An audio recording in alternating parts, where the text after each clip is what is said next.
Hi everybody, Andy here again. Well, this is probably the first in a series of videos, if this one gets shown, that I was talking about in a video I did recently called We Need to Talk, where I was going to just think of a subject, turn on the camera and start talking. So I'm going to call these Thinking Out Loud, and this will be number one. So if you see that title, you'll know what's coming, that this could be a long, elongated vlog without too much planning. This one, I mentioned in the other video about politics, and I don't cover it very much, but this is about politics. And one of the things about politics, and one of the reasons I don't talk about it too much, is because I find it nowadays just a bit boring, and I just can't work up too much enthusiasm. And that's partly the point of this video, because I think the way that things are going nowadays is that people can't. Whether they be the youngsters, the old people, it doesn't matter. This seems to cut across boundaries, cuts across countries and continents, I think, because obviously we have our politics here in Britain, which you may be aware of in whatever part of the world you are. And of course in America you've got your own political things going on at the moment as well. They are pretty widely reported, and I do try and take an interest in sort of current affairs.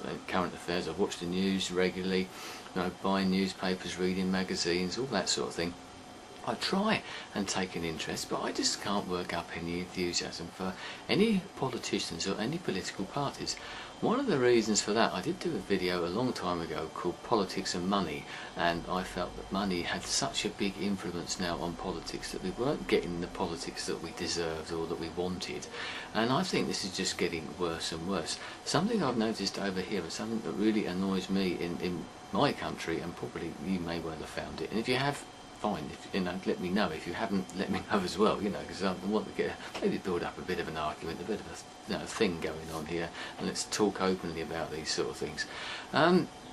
Is that the political parties, you can't tell the difference. There's no joy. Years ago, when I was sort of younger, came to voting age and that, if you had the Labour Party, you knew what they stood for. If you had the Conservative Party, you know what they stood for, and the Liberals or the Liberal Democrats or whatever they were called that week, you knew pretty much what they stood for, and what, if you voted for them, whoever was in charge of them, if it be your local politician or the national leader of the party, you knew who you were voting for. Nowadays, those boundaries have been sort of knocked to pieces, and one party sort of blends in with the next, and you find yourself reading or watching a particular party and you think, well, hang on a minute, I thought they stood for that. And I think this is the problem. No politicians, no parties seem to be standing up for what they actually believe in anymore, and I don't think people actually are willing to say what they believe in anymore. They seem to be taking really all of their opinions, all of their thoughts, all of their ideas from what we're saying, from the opinion polls or the man on the street. You know, they go out and they interview people, people do surveys for them, and if a particular topic becomes top of the tree, they think, oh, we better do something about that one, we better think about doing something along those lines. They don't actually have the courage of their convictions. They won't stand up and say, right, I believe in this, and I'm going to do this, this and this, regardless of what the opinion polls say. That's what I'm here for, that's what I stand for, that's what I believe in. And that's what, if you vote for me, that's what you're going to get, because that's what I'm going to do. I don't care what anybody else says, and I personally would respect someone far more than have someone in government, in opposition, whatever, as a politician generally, or an aspiring politician for that matter, who would actually stand up and say that, and say, right, this is what I'm going to do. And when they get into office, they actually do it. They don't then get into office and think, no, I can't really do that. No one wants to be radical these days, because they know, or they think, that it won't get them votes. No one, you know, I talk to people about it, you probably the same, and you sit around the table, or you sit in the pub and have a drink and all this sort of thing, and you talk to your mates, and a lot of people have the same sort of opinions about these things, and whatever it might be, subjects right across the board, and you think, but the politicians don't want to know. They don't want to sort of bite the bullet and say, right, we need to sort this problem out, and we're going to be radical about this.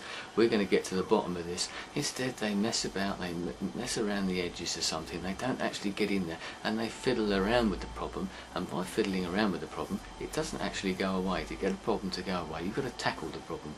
No one seems to have the balls, the guts to stand up to either say that they're going to do it and have the courage of their convictions when they get in office to actually do it as well. And I think that that's the problem nowadays with people of my generation. I mean, as I said, I've grown up, as I mentioned before, you know, when you knew what politicians stood for. What do you think the kids of today think? What they watch the TV and they see politicians and they're just squabbling amongst themselves. Even people amongst their parties, you know, what's happening in American politics, I don't know enough about. I don't want to preach to you guys and gals over there as to what you should be doing. But you look at the Republicans, the Democrats, they're bickering amongst each other. Surely they should be fighting the enemy type of thing, shouldn't they? Why should they be bickering against it? Well, this guy's going to do this, she's going to do that, and you think they should be on the same side. And they're jockeying for position, jockeying for certain people's votes. They should really be standing up and say, well, no, actually, I disagree with that. Or they can turn around and say, well, actually, what they're saying is right. I totally agree with them. Now, wouldn't that be a refreshing change for someone to say, actually, what they're saying is true, what they're saying is right, I do believe that, rather than having to say the opposite, you know, I mean, and we get that these days as well. Maybe we can get a consensus of opinion and then everybody be moving in the right direction, but as I said, this is one of those things, you start thinking about it and all these sort of things start coming to your head. I do believe that money is having a great deal of effect on politics. You can't get into politics nowadays from the sort of the ground floor unless you've got someone backing you, and that's open for all the other problems that we've seen. Over here in the UK we've got problems, you know, I don't say corruption, but you know, money's involved in politics. People are sort of getting into politics and there's all the things that are going on there. I know it happens in other countries as well. And that's another thing, isn't it? You know, one rule for them, one rule for us, all those types of things. As I said, don't like to rant about politics particularly, because, but I think we need to. Maybe we need people to get out there and actually stand up and sort of, you know, the old orators that you used to get years ago who actually said what they believed in and had the courage to stand up and say what they believed in.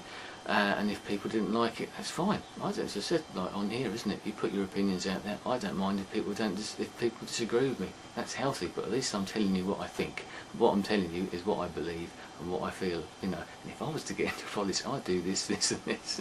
And maybe I could do videos about it. I don't think I will, that, because once again, it's that controversy thing. But I'd be interested to know what you think. If you think the same, whether sort of, you know, the parties have all merged into one. It's one big conglomeration nowadays. No one knows what's happening. Sort of homogenisation of politics, and that's something I was going to cover in another video about other things, which I may well do at some time.